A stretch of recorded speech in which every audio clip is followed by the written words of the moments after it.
Scent of the Day Latava. Itong Ana Abiad Coral. Ang cute oh, ang bote niya. Ang ganda din ng kulay at ang bango din niya. So, spray na tayo.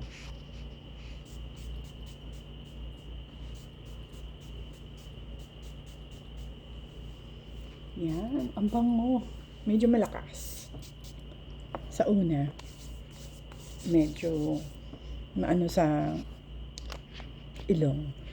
Ang kanyang notes, ilalagay ko na lang din dyan. Ayan siya. Ang ganda ng bote niya, no? Ang daya ng bote niya, kala mo 100 ml. 50 ml lang yan.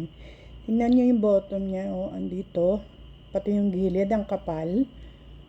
Ayun lang. Ang pinaka-lalagyan ng perfume. Pero ang bango. Yan. Scent of the Day natin. Ana Abiad Coral by Latava.